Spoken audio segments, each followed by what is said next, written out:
a lot of people had their story written for them before they even got a chance to decide who they were, really. Because I was kind of had a claim to fame because I beat Jamie Redknapp by a game 2 touch. So I always have that. And I felt like I can't give up here. Like what? Like I need to keep going. Like I need to make these proud. And I believe after everything that I've been through, I deserved it. So my knee was just absolutely destroyed, and I just kind of knew there was something wrong because it swelled up like a balloon straight away. I just broke down in tears. That's my football career over. Like I'm done. Like. Hello and welcome to Finding Your Second Wind, a podcast where we discover the reality of what it's like in an athlete's journey. We dive into some of the adversity and struggles that they face and how they overcome them. I want to say a massive thank you to everyone who has supported the show so far. The love and support on the first episode has been incredible, a lot more than I could have ever hoped for. So thank you very much. And if this is your first time tuning in, please consider subscribing and liking the episode and sharing it with some of your friends. It would really mean a lot to me. Today's episode is a close friend of mine. His name is Correy Davidson. I've known Correy for about 6 years now, and I'm so glad that I got to have this chat with him because it's rare that as mates, I get to sit down with him and talk about his journey in such an open and vulnerable way. It's an incredible story. I can't wait for you to hear it. You may notice that the setup is a little bit different. We had to record this remotely as Correy is based in the UK. So apologies for the bad audio quality or the bad video quality that you might experience. It's a temporary setup at the moment, so we're hoping to improve upon that. So just bear with us this episode. You might hear some dogs barking in the background or some kids playing in the background. I would have loved to have done this in person with him because I feel like we would have got the best out of him in person, but it's a really good episode nonetheless.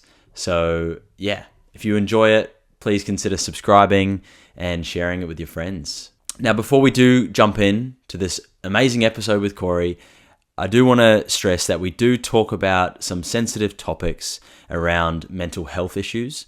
So if you or anybody that you know suffers with mental health problems, please reach out. If you're in Australia, the number for Lifeline Australia is 13 11 14. And if you're UK or Ireland based, you can call the Samaritans. And that number is 116 123. Okay, let's get into this episode with Correy Davidson. I hope you enjoy. Finding your second wind.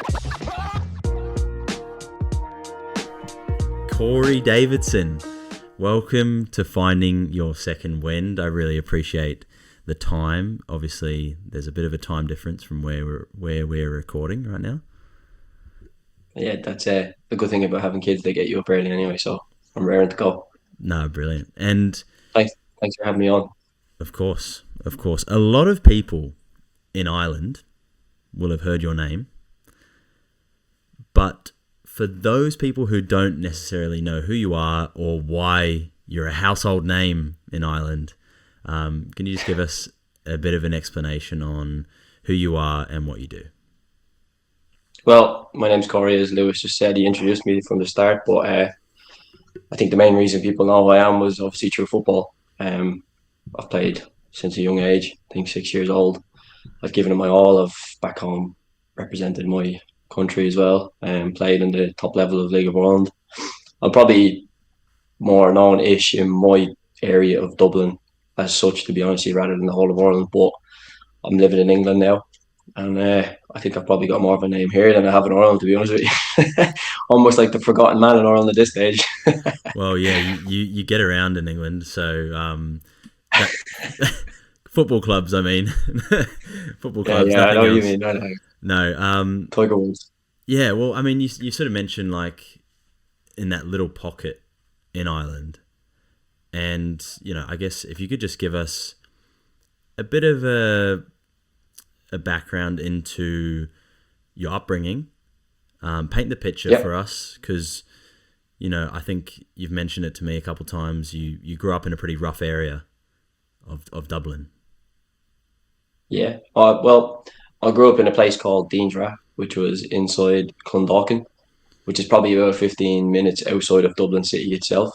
Um, it's going to sound cliche, but it's a typical council estate that I came from.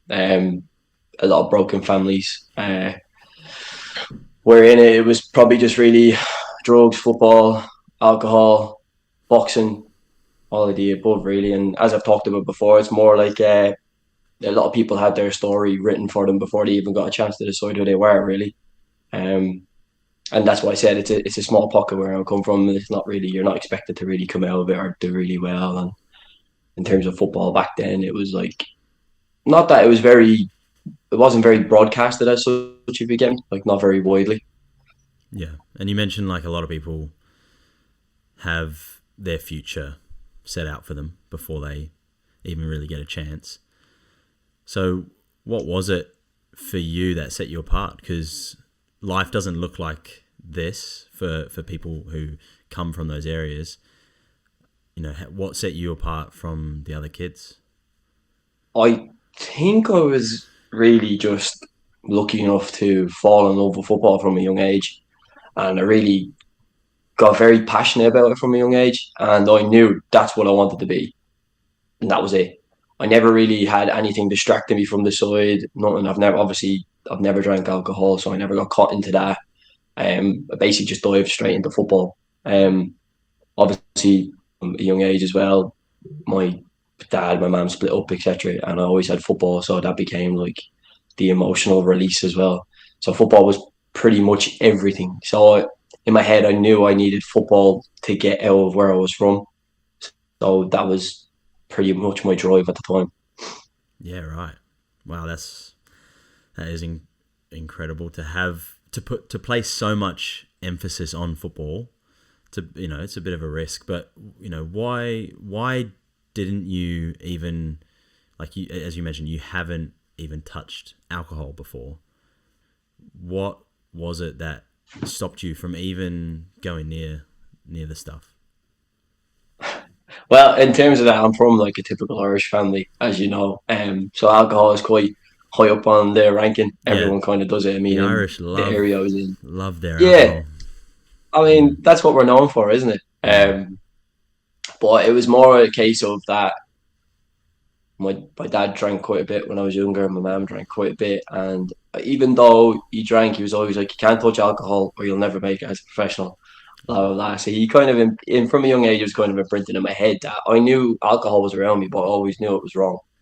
yeah, And then I sort of put in my own head that was like, "If I ever touch that stuff, I'm never going to be a footballer." So then that sort of became an obsession in terms of, well, everyone else drinks, I'm not going to drink. I'm going to be different. yeah, And if I did drink, I'm not going to make it as a professional, so I'm never going to touch that. And then it just became part of me, really. Like I just never had any interest in it. While people at 13, 14, 15, all my friends were going out in the field drinking, I was going home. I was like, great, that's me. See you later, lads. So I never really wanted to fall into that trap. Without realizing, I think from a young age, I just knew that I couldn't do everything else everyone was doing, that I needed to be different, really. and what age did that sort of start at? Like, what age did you go, right, I'm gonna play football as a profession, and that drive? When did that start? It's going to sound silly, but I think it was from as little as 8 years old. Um, I mean, I was playing kids football and I was scoring 8, 10 goals a game. And I just remember people then even saying, like, oh my God, he's 8 years old. Like, he's amazing. And then Yeah, you kind of, it's weird, isn't it? You kind of, even at a young age, you do understand certain things. Like, and obviously I was obsessed with Liverpool, even at 8 years old. Like, everything was Liverpool, Liverpool, Liverpool. My dad was a huge Liverpool fan. All my family, he was with my granddad. yeah, And so that's based. It was. I'll be honest with you. My life from a young age was basically just football. If I wasn't playing it, I was watching it. Like it was just everything. Like I was the type of person that was eating breakfast with football at my foot. You know what I mean? I yeah, mean, it was just one of them. And yeah, it's weird. Like you love football as well. You just kind of get obsessed with it, don't you? Really, like yeah. For me, it was sport. It wasn't just football. I mean, it was primarily football, but it was all the sports. So yeah, you're good at everything, though. I think I'm a jack of all trades, master at none, really. But I want to get to the point where you're a little bit older now, like you're a teenager, and there's a thing called football's next star, right? Tell me about that, because I've heard about it. I don't really know what it was, where it was, how you even got involved in it. I'm sure we've sort of skipped a lot there from 8 to 16 in terms of your youth career. But, give me some backstory to what football's next star is. There's no stronger relationship between sports than football and golf. So naturally, I like to think of myself as a bit of a golfer. And when it comes to golf attire, I choose sustainable. Come On Golf is a UK-based golf clothing brand that uses fully organic, recycled and natural materials, as well as eco-friendly inks and threads for their polos, hoodies, and premium headwear. They have a range of amazing different colorways, but as I interviewed Correy, I thought the Lucky Clover Polo was a fitting choice for today's episode. You can check out their collection at www.comeon.golf. Use code Michio20 for 20% off your order. Currently only shipping within the UK. That's Come On, spelled CMON.golf, and use code Michio20, MICCIO 20 for 20% off your entire order. Let's get back to the episode.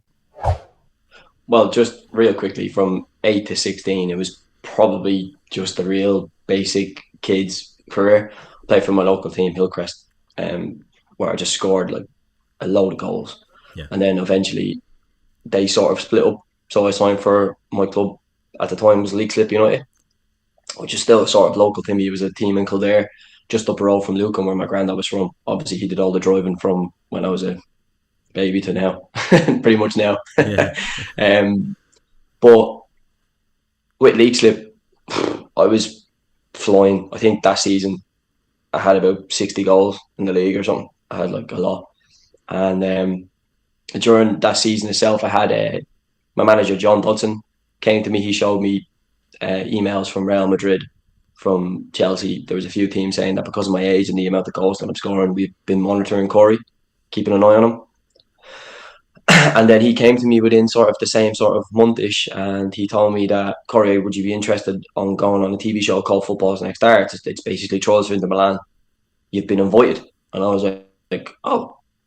I kind of looked at him in kind of disbelief, like, but I was like, surely, like, yeah, 100% want to go on Football's Next Star and play for Inter Milan.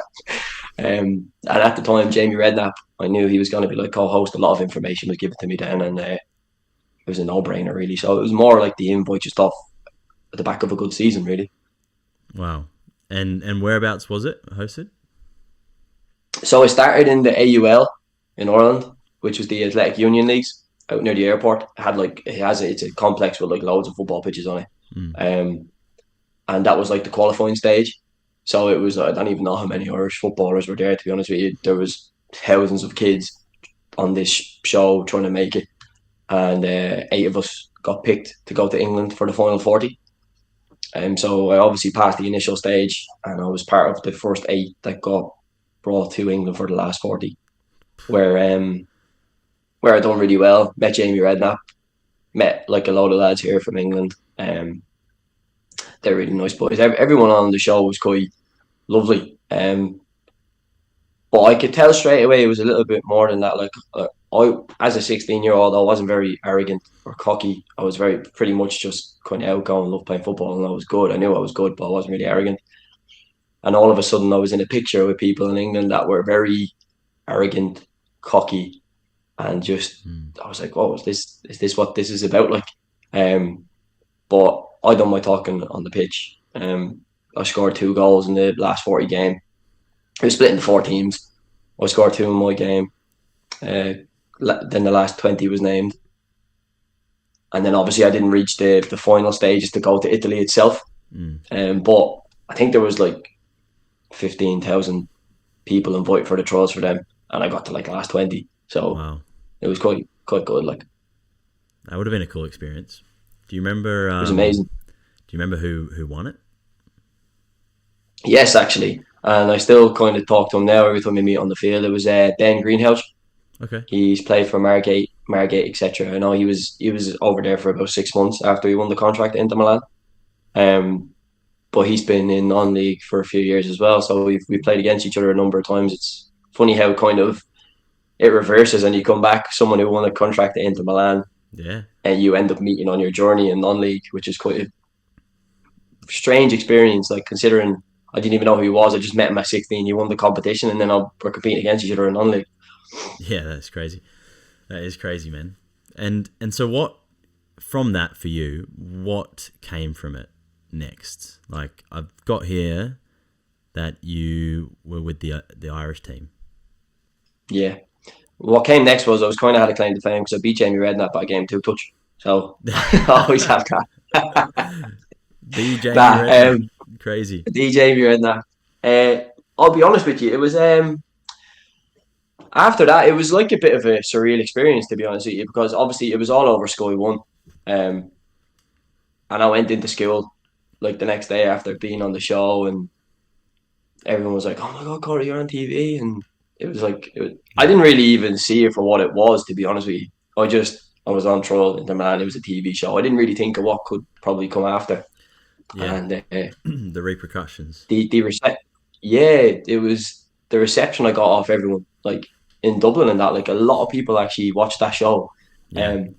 I know at the time my dad was like shouting from the high heavens that I was going to be on TV, but it wasn't even guaranteed that I was going to be on TV. It just so happened that the first episode was called the Irish Roadshows, and it was literally about me and Craig Walsh, no other footballer. And I was taken back, like it was like 16-year-old Correy Davidson from Dublin, and he talked about me bringing along my biggest fan, and it was my granddad, and it was me, and I was kind of like, whoa, this is amazing, like because obviously people were asking me was I going to be on TV, and I was like, oh, there's probably a chance I will be, like, but the whole The first episode was episode. basically based on me. That's Yeah, insane. literally, like it was crazy, like me and Craig, and That's awesome. yeah, the next day it was an amazing, like, but everyone pretty much remembered my granddad quicker than they did me. He was on But laughing and joking about his doctor not seeing him because his heart was beating fast and stuff. And it was the whole thing was amazing. But I continued to do well when I got back off that with my local team. Um, and then they obviously seen football's next star, and that obviously pushed my name out a little bit more. yeah. And I think all the top teams in League of Ireland wanted me for their younger squad, and I So met up Sean McCaffrey, invited me into the Irish team. so what is that? The Republic of Ireland men's national team? Yeah, Or age yeah. group? Well, it was the 16s. 16s. So during the football's next star, I was kind of in the Irish skills team. So I was playing for Ireland through the school, Mhm. and I was doing really well. And then obviously Sean McCaffrey, who was the under 16s actual Republic of Ireland manager, called me in, Yeah. and I remember he was delighted with me, etc. I went in. I remember when he was a little bit sore at the time, so I didn't actually get to play the first game. Mm. But he was all about getting me in, etc. So basically made me part of the squad. Nice, bro. That's off the back of something that it seems like little old Corey, 16-year-old Corey, like you didn't, I don't, it doesn't sound like you really understood what a big opportunity that was and how much that was going to affect your career. Yeah, I mean, as I said, I just seen it as I'm going to play football here, and I have a chance to get a contract with Inter Milan. If I was going to be on TV, brilliant. If not, doesn't matter. Like I was part of this whole Yeah. massive Inter Milan thing that not many people get a chance to do anyway. And you just love playing Um, football.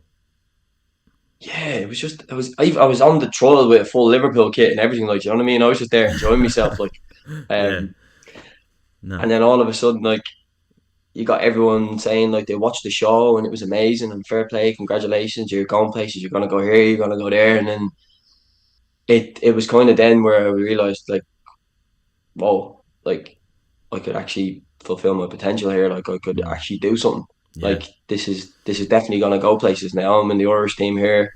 I'm doing this. I'm off the back of a big show. There's loads of potential now. Like, Yeah.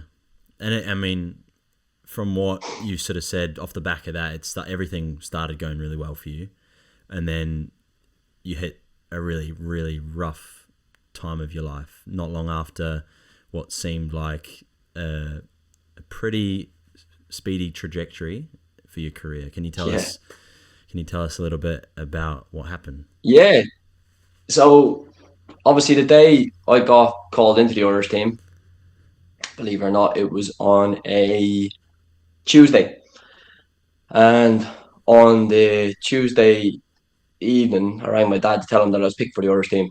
But obviously he didn't pick up. I was like, oh, he'll just ring me back tomorrow or whatever. And then I was in school the next day. And don't forget, this is all in literally quick succession. I'm just off Inter Milan. I've been picked for the Irish team. Boom. Yeah. I'm in school on a Wednesday and I get a call saying I need to go home. That my family needed to see me. I was like, oh, fine, yeah, get me home. At the time, my auntie's partner, Jerry, picked me up, brought me to my granddad's, and the whole family was kind of there. And was kind of looking, going, what's going on here? And I didn't really see my dad. I was like, why is everyone here? Like, and I got brought into my nanny's kitchen, and my granddad kind of put his hand on my shoulder. I was going, what the fuck's going on here, really? And they told me that my dad had basically hung himself, that he was either going to pass away or he was going to be a vegetable. And I was kind of just going, like, that in itself was probably, you talk about football and stuff, but hearing that, it was almost like, what are you talking about? It was like, this isn't real. Yeah. And that was probably the biggest wake-up call of my life, to be honest with you. That was like, holy shit, this is real. This is what life is about. Like, well, yeah, I mean, someone that I know you respect and love so much telling you that, like, they're not messing with you when they no. talk about something like that. So that would have really, really hit home at the time. Yeah, I didn't really say much, to be honest with you. I just remember turning around, curling into my granddad and just crying. Yeah. That was it, really. There was nothing else I could really do, to be honest with you. I was 16. I was still a baby as such. Mate, that is really, really hard to hear. And I know it was a long time ago, but yeah, really sorry that you had to go through that.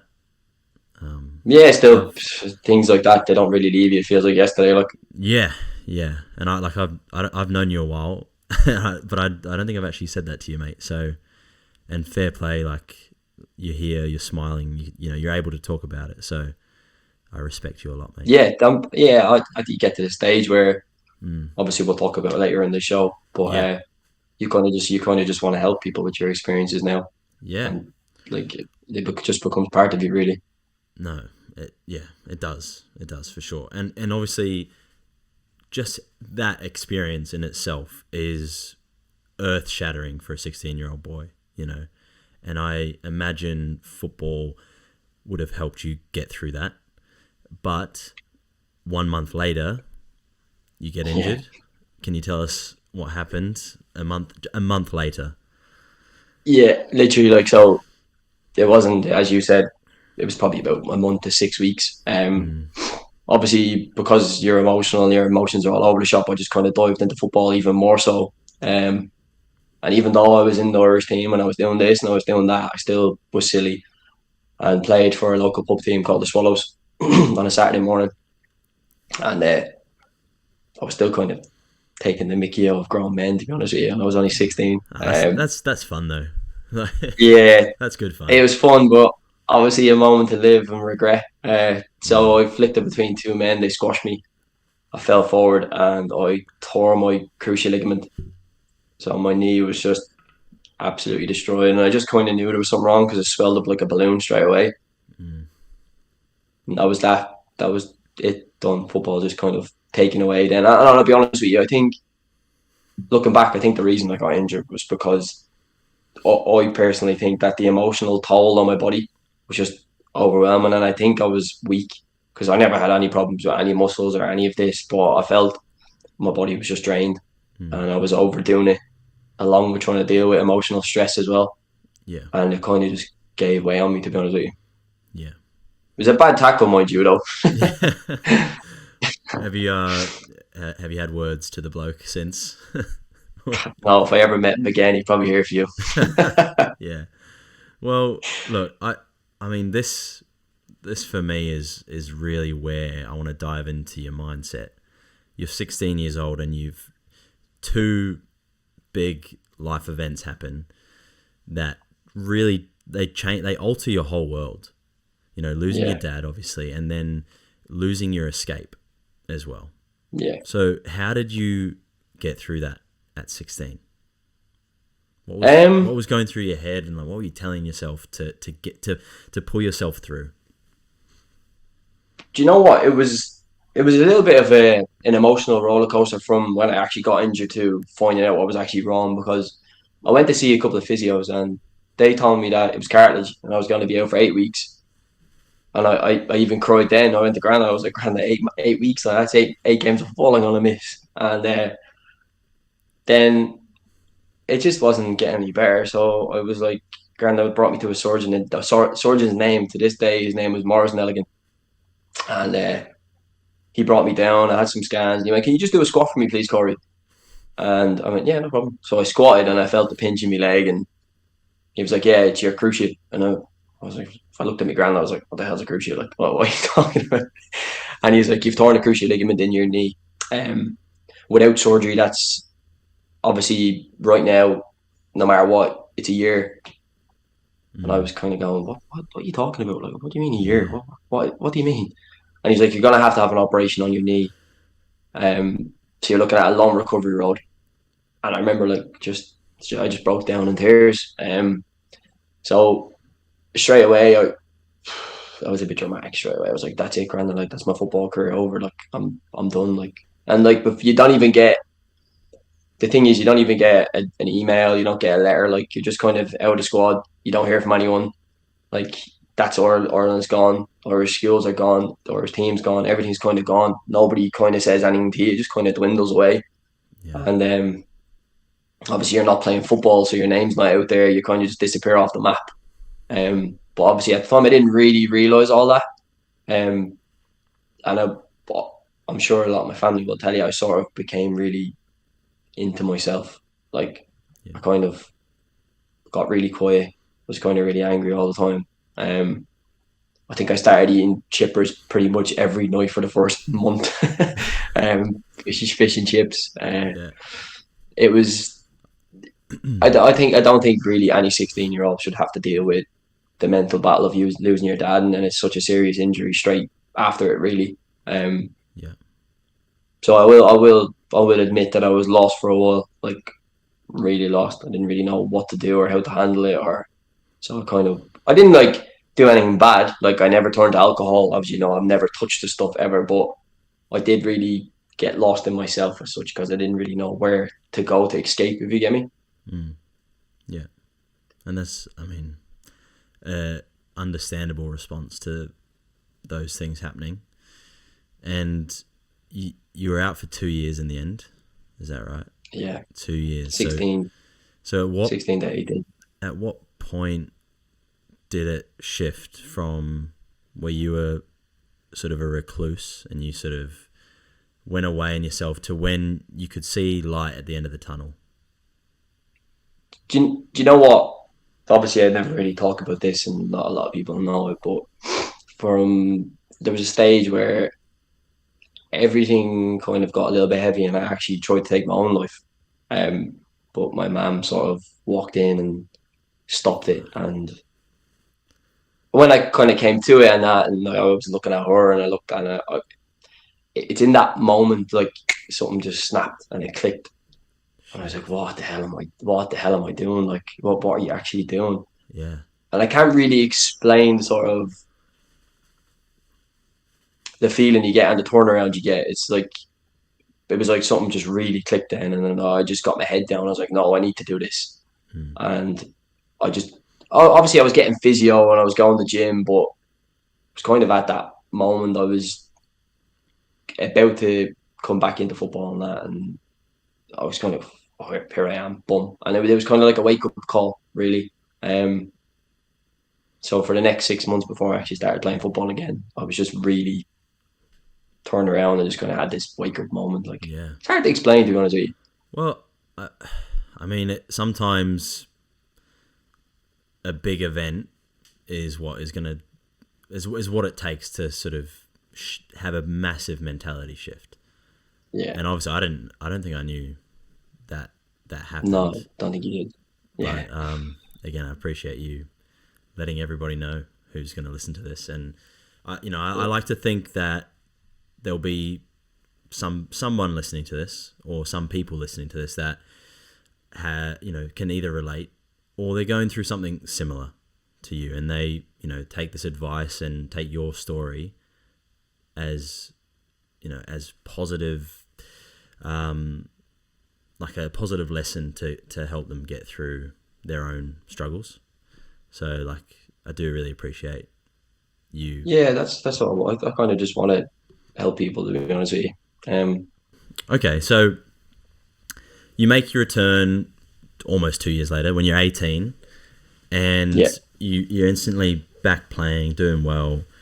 A lot of people will know that from there you gain some more success in your football career. Yeah. And you get capped for Northern Ireland at 20, and you play in the Umbro Cup. Which can you just? I mean, I've skipped a lot there because obviously there's clubs in between and a journey in itself there. But just give us some backstory to that, up until the point where you earn your caps for Northern Ireland. Yeah, I mean, I can give you a quick cap. So I came back at 18 and I was almost playing with this sort of freedom. I had a massive knee brace on. It's probably about that, so it covered my whole leg. Mate, that's the size of your whole leg. What the? Yeah, that's what I mean. Like, I'm not the tallest person in the world, so this thing still came out with a sore thumb. But the work that I had put in rehab getting back, I have to give myself credit for, because it was a long road. I had a physio named Laura, and she wasn't very nice in terms of the massages and that. She broke down every bit of scar tissue you can think of. So that's where you get it from, because you're a machine in the gym, mate. Like, you push yourself hard. So yeah, I can imagine. And that's where it all started, to be honest with you. But on my youth team return, the day I got back after 2 years, we played Lord Celtic, and I scored a hat-trick on my first day after coming off the bench.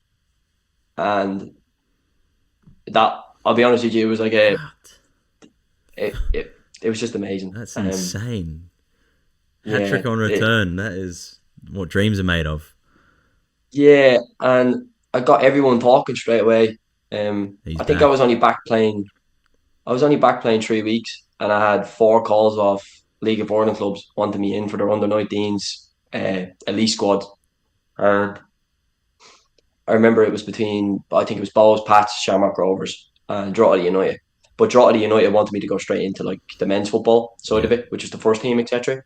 And I remember Jerry Coughlin was the manager over there with Jason, a Scottish guy, and Mick Cook was the actual first team manager. So I went straight from that into League of Ireland football. And I was kind of going, how is this happening like so quick? But I went in, I was playing reserve football, and I was for the reserves. I think I scored 10 and 10, and I was in with the first team playing unbelievable. And I get a phone call saying Bohemians wanted me, and Bohemians are arguably the biggest club in Dublin, them and Shamrock Rovers. Yeah. And when you get a call off someone like Owen Heary, who's played Champions League football against Porto and blah, blah, blah. He's captain of Bohemians for years, and he's taken over as the under-19s manager, but he wants me to go in there. And I forget the winger's name at the time for Bohemians, but his first name was Ollie, and he was coming near retirement, and they needed a replacement left winger. And he told me that I'm going to come in for the 19s, play in the elite squad, and then go into the first team when Ollie was retiring. So straight away, I was like 100%. Yeah. Obviously, a little bit of controversy because I'm South Dublin and they're North Dublin, and there's a big rivalry there. Yeah. So that was fun in itself. So yeah, then I obviously signed for them. Made my League of Ireland debut. Not long after that, probably 2 months under Aaron Callahan. Wow. Against Shelbourne in the league, but he gave me my debut live on TV, Setanta Ireland, in the Setanta Cup against Portadown. Everyone was watching, and that moment after the 2 years that I had with losing my dad and the injury, making my debut live on TV with Davidson on the back of the shirt against Portadown, it was the first time I'd probably taken a deep breath in 2 years, to be honest with you, and I thought, wow. So was that the point where you felt accomplished? Because I've Yeah, possibly thinking later on, but even just that is incredible in itself. So that was the moment. yeah, that there. My granddad was in the crowd, and I remember looking at him during it and just going like this to him, like giving him a fist. I was like we done it, like, do you know Yeah, what I mean? That was kind of like that was the most. That was one of the most surreal moments I've ever had because of the build up towards it. And I think there was about 5,000 people watching the game inside the stadium. It was mm, full. The Bohemians fans were beat three players. They were screaming. It was a magical moment. Like, it was almost like a picturesque moment. You know what I mean? yeah, that's incredible, mate. That is an incredible journey and redemption arc from what is an incredibly low point to to such a, I don't know, just such an accomplishment, like It was amazing. making Mm. making your League of Ireland debut at such a young age after such big adversity. I think that's what people are going to take from this interview Yeah, with you. I think that just that journey in itself is really truly inspiring. Really it's truly enough for a is. lifetime, to be honest with It is, mate. It is. But you've got a little bit left to go in your story, you. Yeah, just a and little bit. I mean I'm conscious of your time as well, so we No, need I'm to go okay. into it. Don't worry. I'm But okay. Don't worry. it was after that then you get capped for Northern Ireland. Yeah, it was actually. It was a little bit. There was a little bit before A that. little bit So before, okay. basically, I moved to Northern Ireland and I played for. I moved up there. The team Okay. called Carrick Rangers. They bought me a house, and I left Bohemians. I went up there to kind of chase the other side of it. Mm. So I moved out with my mum's and moved up there at 19 in Cyber Carrick. Where I had some really good seasons. Yeah. But I was also studying in Hmm. college as well. Yeah. So I was back and forth, and I got picked for the World Games team through college, the Irish team, Yeah. where we traveled to Russia, and obviously we played that tournament, and Yeah. And I scored the opener. that was Republic of That Ireland. that like, yeah, that was down south, yeah. Because you're Um, you're flipping between the two, and I don't like it. yeah, yeah, yeah. This is where it gets a little bit complicated. Yeah. Yeah. So obviously we went to Russia. Um, Yes. again I scored the opening goal of the tournament against Russia, live on TV, where my family were back home with all their Irish jerseys on, watching and celebrating, and I scored a goal then, and I just remember thinking, like, these moments, as a footballer, like, these Mm. moments are your body just gets filled with adrenaline, doesn't it? Yeah. And again, it's one of those moments like where it's still happening, like I'm still doing that. I just remember looking up at the sky, and I think that was my first. Obviously, my celebration now. I kiss and point up to the sky, but I think that was the first Mm. time I ever. I think that was the first time I ever really done it. To be honest Right. with you, Okay. just like I've done it. Like, I'm here. I'm here now. I'm gonna make you proud. Like, and we went on. I think I finished level Ireland's top scorer in the tournament. Not with many goals, mind you, but I Mm. still finished there. Yeah. We ended up finishing fifth in the tournament. Ireland's highest ever recorded finish in international football at any level. Um, we lost on penalties to eventually winners France. And then I went back home to Northern Ireland. Was playing in the league, and I got a call into Harry McConkey's Northern Irish team. Um, and obviously, being from Republic of Ireland, any sort of Northern Ireland football, you're gonna get a bit of stick. Yeah. But again, I was so focused on the football side of it, I didn't really care about anything else. I was like, it's international football, I'm gonna get capped. So, Yeah. Yeah. believe it or not, we played in the tournament, and it was against Scotland, Isle of Man, and the Republic of Ireland. Believe it, in Limerick, which is a very rough place in Ireland. Yeah. Um, Did you say you scored against Ireland? no, I didn't actually No. score against them. No, Okay. no, I No. don't. I probably wouldn't be here today talking to you if I did. Yeah. But you just played against them. Yeah, I Yeah. played against them. Yeah. Okay. All right. Obviously, I'm passionate about Ireland, as you know, so it wasn't the nicest moment Yeah. in my life. Yeah. Okay. So then we get to a point in your life where you've got to make a big decision. And that is whether or not to chase a professional contract in England. Talk me through why that was a big decision for you and the sort of circumstances around what was happening. Yeah, I think in terms of life, this was probably the most difficult decision I've ever had to make. But at 21, you don't really understand how big the decision is you're making. Obviously, I had a girlfriend at the time living in Northern Ireland. She was pregnant for my daughter Emily. Um, Obviously, when I met Lucy at the time, I said like I want to be a professional footballer. So if I ever get a chance to go England, I'm gonna go like because that's where I want to be. That's what I want to do. Um, Obviously, it just so happened to be that she was pregnant, and I got a phone call not long after saying I got a chance to go to England to play football. Um, and I know people say like when you get a kid involved and everything sort of changes, your mindset has to change and stuff. But I'll be honest, I was just so focused on being a professional footballer and everything I've been through and everything I wanted to be a professional football for. Yeah. I needed to do it. I needed to go.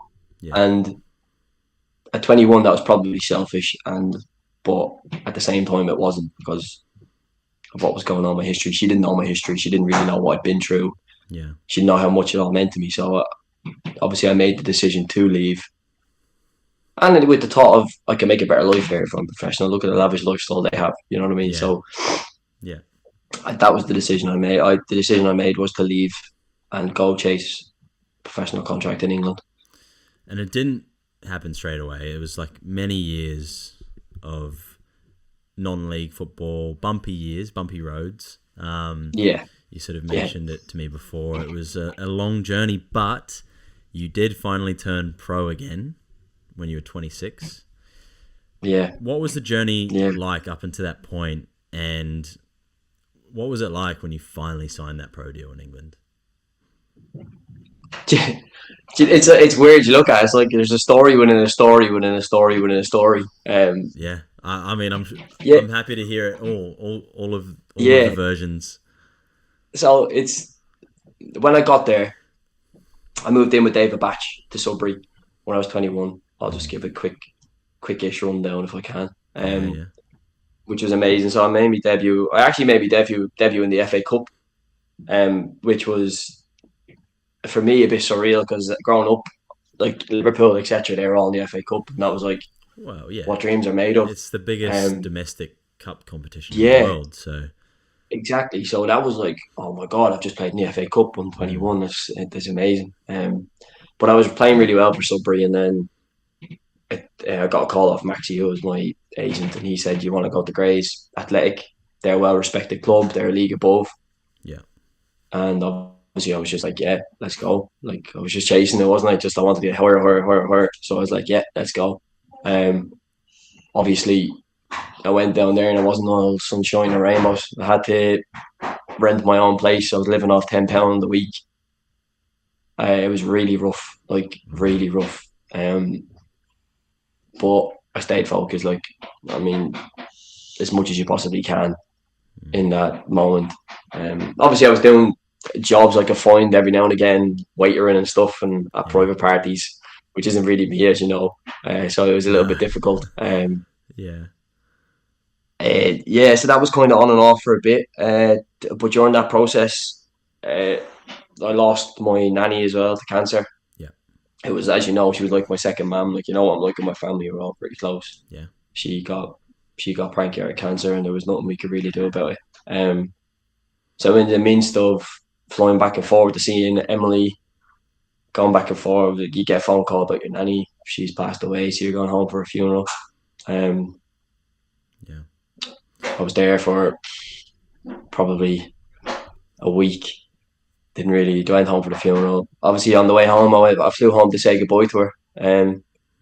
But on my way home, she passed. So I didn't know she had passed. And when I got to the hospital, I was like expecting to say goodbye to her, and she was gone already.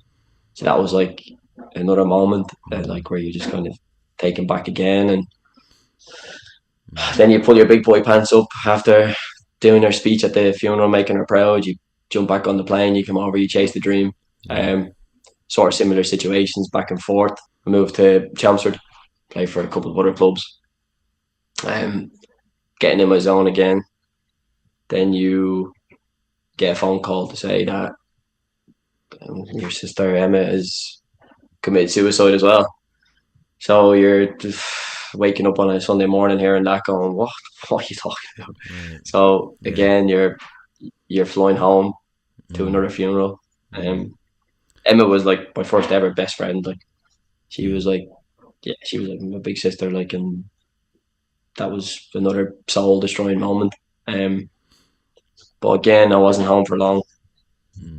This is all in a period from 21 to 25 Yeah. ish. And because So I fly home. there was a lot of injuries as well as loss, Yeah, unfortunately. yeah, And even through this time, like what was keeping you going? Because it can be easy just to experience all these feelings and lose the motivation. But did it have an adverse yeah, effect where you wanted to do something for these people? yeah. I mean, always it was always like from the start when my dad passed, it was like making my dad proud. Yeah. And then Emily came, and it was like I need to build this life for Emily. And then obviously Nanny passed, and then Emma passed, and I felt like I can't give up here. Like what? Like I need to keep going. Like I need to make these proud. And they almost became like the way I had to do it was they became part of my journey. Yeah. Like they were part of me. Like I know, even though like I had loss, I had this and I had that. It grief sort of became like a companion with me. Like you know what I mean. You wake up with it every morning and you kind of just get on with it. Like it's almost like lifting weights in the gym. You start off light, it gets a little bit heavier, but the more you keep lifting, the easier it becomes. Yeah. And it's just like let's go. Like let's do it.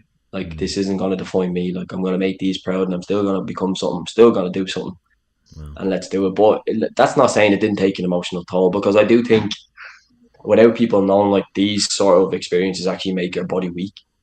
And I was picking up hamstring injuries. I was picking up. It was mainly hamstring injuries I was picking up, and I do believe, because I was in the gym, I stretch, I do everything, and I do believe that my body was weak from all the emotional stress as well. It's Yeah. hard to believe, but No. I believe that. No. Because it was a big toll. It was a lot. It was a toll, and I didn't really stay at home long with my family to kind of deal with it either. I just kind of got straight back into it, and I got straight back into chasing the dream and doing this and doing that. Yeah. So yeah, I that was sort of my motivation. To be honest with you, was no, I need to do this for them. Like they're part of this journey, Corey. Like, Yeah. and every one of them supported my football and believed in me. Do you know what I mean? So who am I to let them down? Do you know Yeah. what I mean?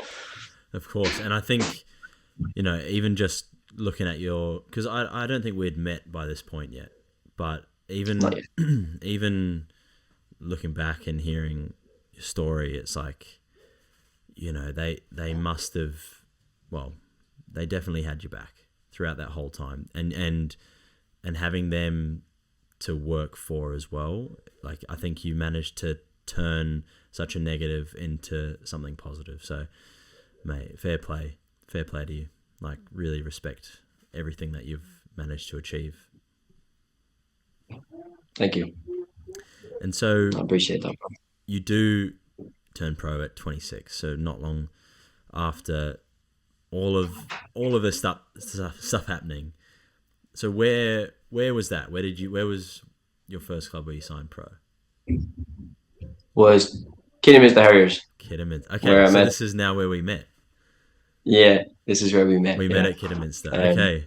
yeah. And so what was that feeling like after you've put in 5 years hard graft, you've had all these injuries, you've lost people extremely close to your heart. What did that feel like when you finally signed? Well, I think a lot of people tell you like oh, you know the cliche in football. You're getting older. You're not gonna go pro. You need to do this. You need to do that. But I don't believe in any of that crap. I just think you work hard enough, you're gonna get what you deserve. And I believe after everything that I've been through, I deserved it.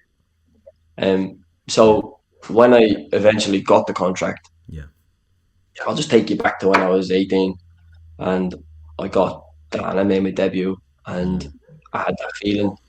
I felt like a kid again. And I was like, oh my God, I was like, I've done it. Like, because the main goal was to be professional in England. Yeah. That was what I set out to do, and that was what I set out to be. And when I got that contract, I ticked it, didn't I? Like everything I've been through, I was just kind of like, you've done it, Core.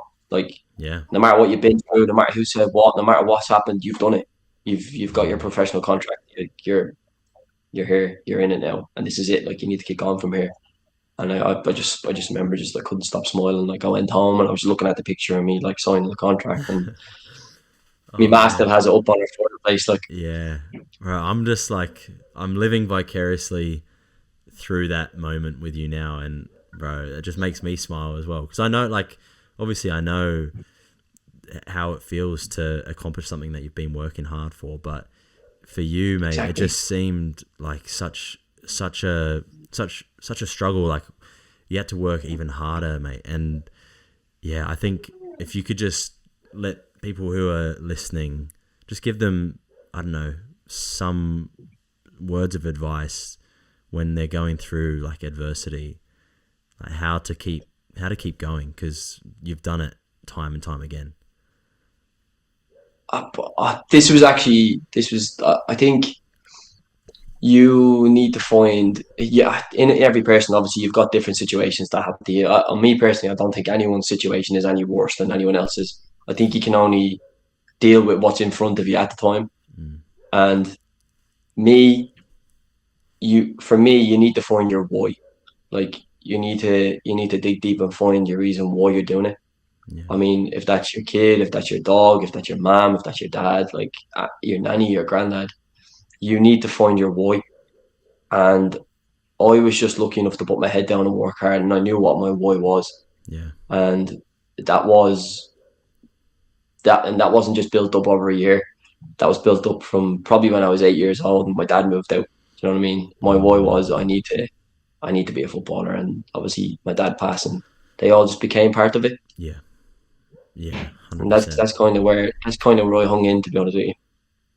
No, that's an unbelievable story, mate. So inspiring, and as I said before, I'm sure there'll be someone listening that can take so much from your story and I hope so. use it to help them. And I know that's in recent years, like you've been a big advocate for stuff like this. So I do really Yeah. appreciate, mate, sharing that. And there's a lot of because you're an old boy now. There's a lot of time. There's a lot of time from when you were 26. There's a long time ago, to where you are now, and Yeah. I know your story a lot from there, and it just you're moving to a lot of different clubs. It's hard to keep up actually. There's so many, but you're still playing football, but you're now lending your hand as a bit of a writer, I hear, as well. So I just wanted to go into that, like into that story. What inspired you to write? Um, you know what? I was actually having a conversation with someone quite recently. I think it was someone from work, Mm, and he was kind of just asking me about my life and that, and I kind of just said like a few things that has happened. Um, and obviously I'm so passionate about football, and I'm passionate about my family. I always have been. And he was like, "Whoa, like you've been through a lot." Like he goes, I feel like obviously I've always thought about telling people yeah, the story itself. But he was like, "You should probably just tell people this, like talk about it, like, and because I'm sure like that will help people." mm, And I'll be honest with you, I went home and he didn't mention about writing or anything, but I went home and I just took out the laptop and just started typing. yeah, And as I was typing, I was kind of going like, "Oh, we've got something here." Like, I do believe this could probably help something. And obviously, I've worded it in like a passionate way, like to what I've been through. Obviously, I've said some things that I've said in the short story here with you about grief being a companion and yeah, like all that sort of stuff. So I thought, why not? Let's write it down. Let's send it off to people, and let's see if I can make it go somewhere and help as many people as I possibly can. So the long road home became the short stories title, and it's kind of not that it's taken off, but starting to kind of move a little bit. yeah. So the long road home is what it's called. Yeah. People are going to want to read this now, now that we're bringing it up, and after hearing your story. What are some of the details around when it's going to be released, when it's going to be published, where they can find it as well? Do you have any details for us that you can share? Well, at this moment in time, there is an American company called Daily Inspired Life. They've got like a big online magazine, and they're actually in the process of publishing my story. So I think the first time it's going to be released as such, without me doing it, is going to be on the Daily Inspired Life website, or whatever you want to call it, Okay. online magazine. So they're going to send me back my publishing, I'd imagine probably sometime this week, just for me to kind of scan over it and agree with it, etc. Put it out there. Obviously, you're the first podcast I've been on speaking about this sort of stuff. I've also been invited on Mind in the Mersey, which is a podcast in Liverpool.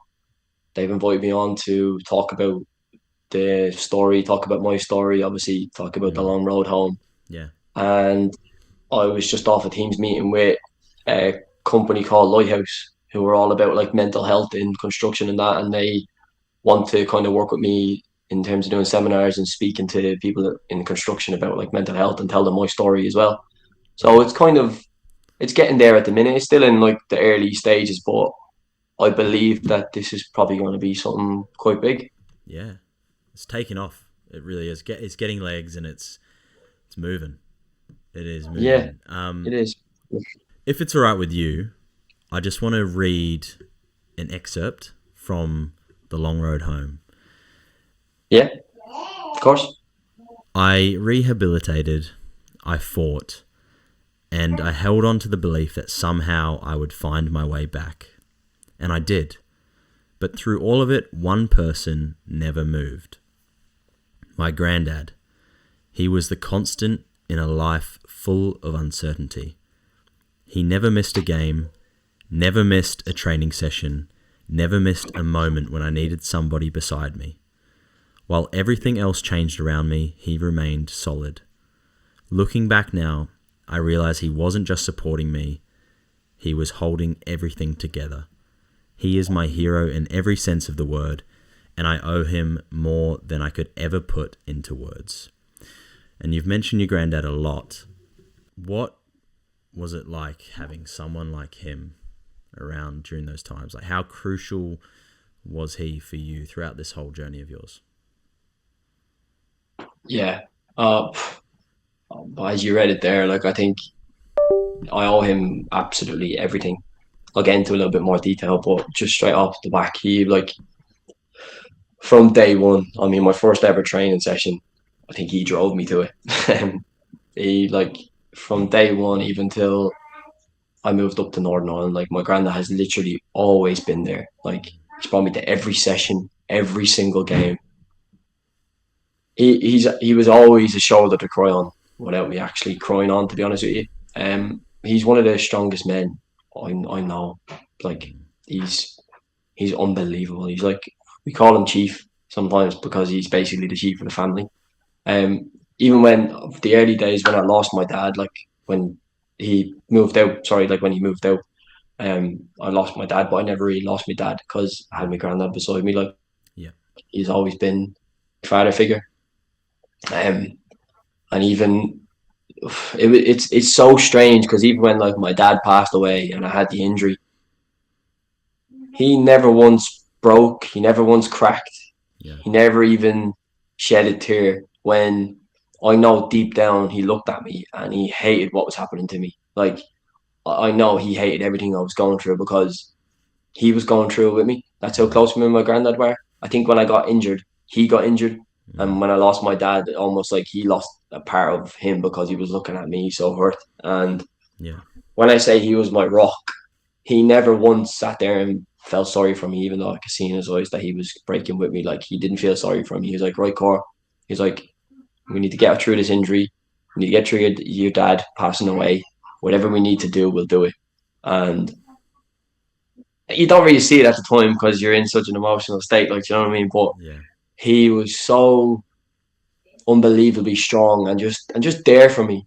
Like that's all I can say. He was there for me, and what really hit home for me and how I act as a man now and how I am as a man now was probably through all the losses that we had. When we lost my nanny, like obviously I lost my nanny, but he lost his best friend. He lost his partner. He lost someone who's been in his life for many, many years, like his everything. And the way he held himself together, didn't cry. He was making sure the family was okay. He was this. He was like, he was unbelievable, Lewis. And then Emma passed away, who he basically raised as well from around the corner. Just the way he held it together. And then he lost Ski, his son. And I'm just looking at this man like he's lost his wife that was there for his everything. He lost Emma, he lost his son, Ski. And just like for him to hold it together and just be that man and just be that figure and that rock. Like I looked at him and I was just like, I've lost people, but what he's lost is so much worse than what I've lost. And I'm just looking at him. I've no right to be weak.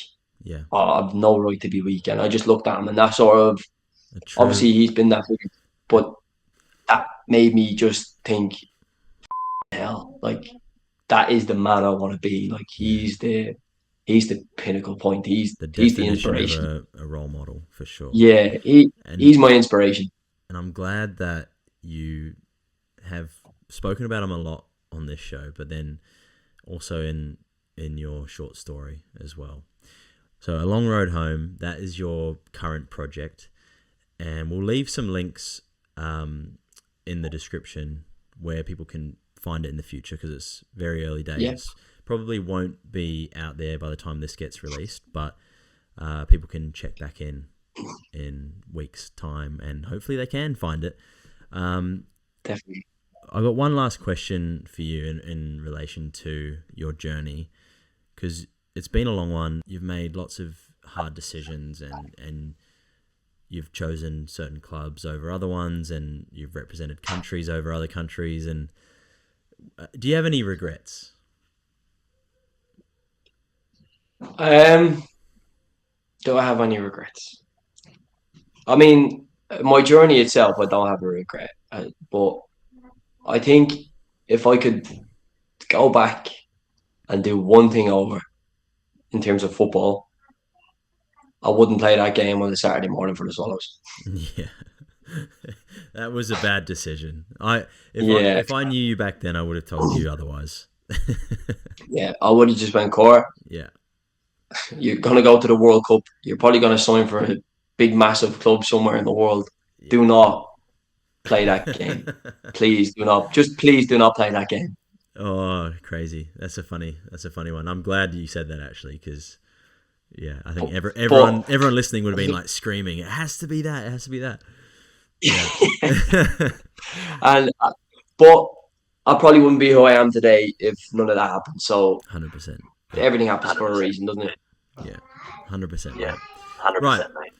Right. We've reached the point of the show where we're going to do some quick fire questions for you, Corey. Just answer as fast as you can. Meant to be just like a knee-jerk response. But first, we have a question from our previous guest, Louis Corey.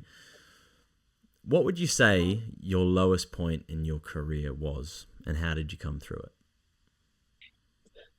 Yeah, I'd say it was the cruciate ligament injury, to be honest with you, at such a young age. I feel like that was the part of my life where I was going to go.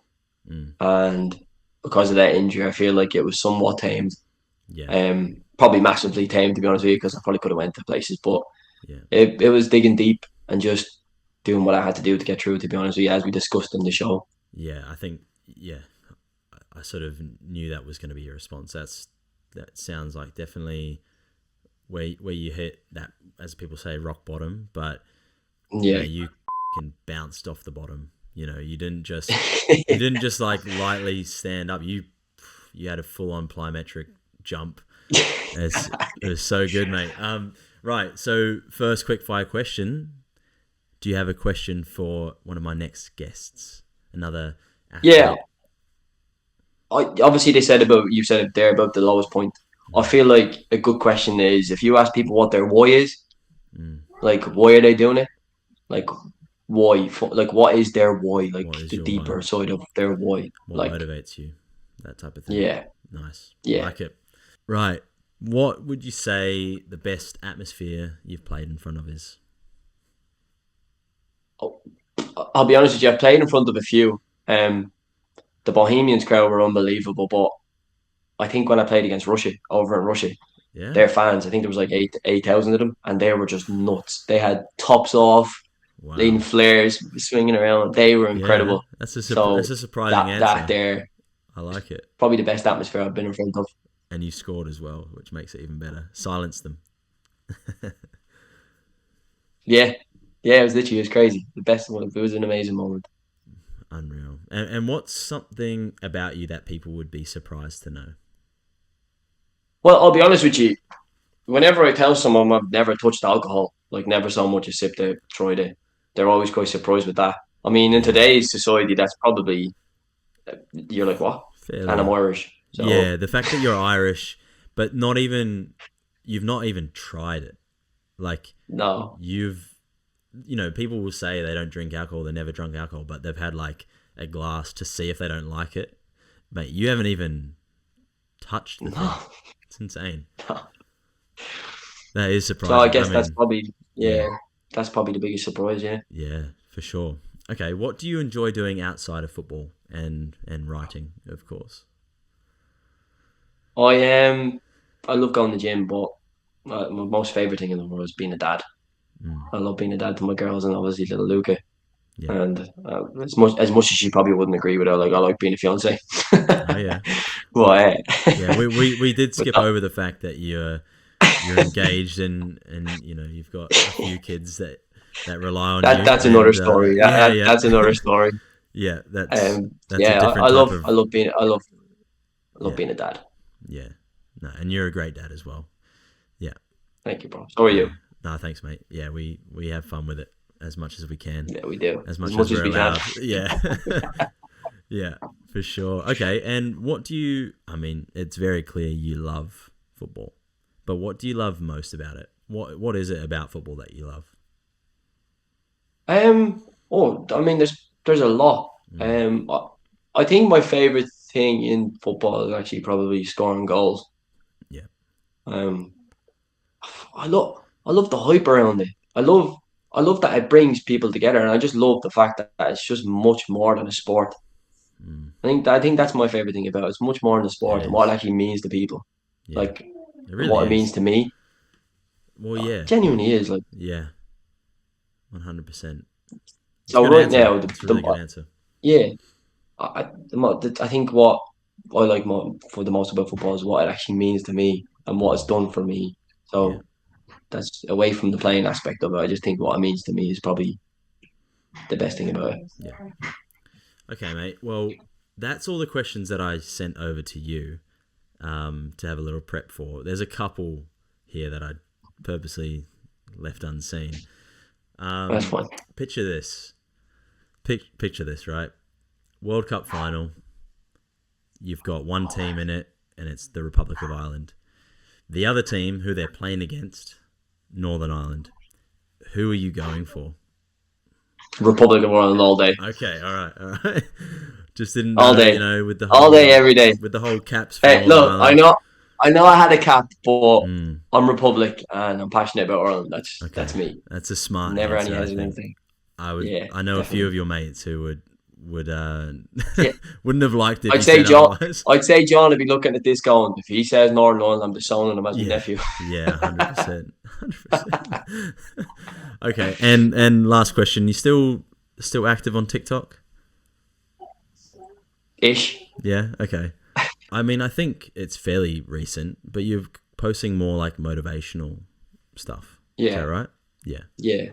I, I've got a few followers now. I think it's like Mm, 29,000 ish. mm, Um, and I want to use the platform for something more positive now because I feel like a lot of it's just mockery, isn't it? yeah. So if I can use it for motivation and helping people again, and obviously it's a longer goal. Like when the long road home starts Mm, coming out and stuff like that, I'm going to be mm, using it to post enough stuff about that book and that story, etc. So I'm gonna push more towards that as well. Brilliant, mate. Well, thank you so much again for your time, waking up early and sitting down with me, recording this podcast, mate. Thank you so much. No, it's been amazing. It's been amazing. Thanks so much for having me. No, absolute pleasure. And it's The Long Road Home. We'll post some links about where you can find that in the description. And I hope it all goes well for you, mate. Really do. Because Thank you. Well, you'll certainly know a lot about it anyway. Exactly, yeah. And I do want to say it's an incredible read. I actually did tear up reading it as well. And that doesn't happen. That does not happen to me. I don't cry at things like that. And it got me. It really did. So it's an unbelievably written piece of work. So yeah. I appreciate that, bro. Thank you. Appreciate it. No, it. thank you. Appreciate it. Speak to you later. Really appreciate it. All right. Yeah, love you, bro. See you later. Bye. Wow, what an episode. What an incredible story. Very sad. And I don't know if you picked up in the video, if you're watching it. I was tearing up at a few moments. I've tried to hide it as much as I could in the edit. But yeah, it was really, really touched me. And it was just incredible how he turned such a sad, negative thing in his life into fuel and positivity to keep chasing his dream of a professional contract, to do those people proud. And as I mentioned in the episode, it is truly inspiring. And I hope if somebody out there listening, if you're going through something similar or you can relate in any way and you can take just one thing from Correy's story that helps you, then that's what this is all about. And I'm sure Correy would vouch for the same thing. That's what he is now mostly dedicated to doing, is helping other people who go through struggles and setbacks and adversity and things like that. So yeah, I really hope that you enjoyed that episode. I absolutely loved recording it and interviewing Correy. So if you did like it as well, please subscribe, follow, like, share, do all those things. It really helps the channel grow. And I want to keep doing these for you all. So yeah, if you could do that for me, that would be fantastic. Yeah, this is Finding Your Second Wind. We'll see you next time. Finding your second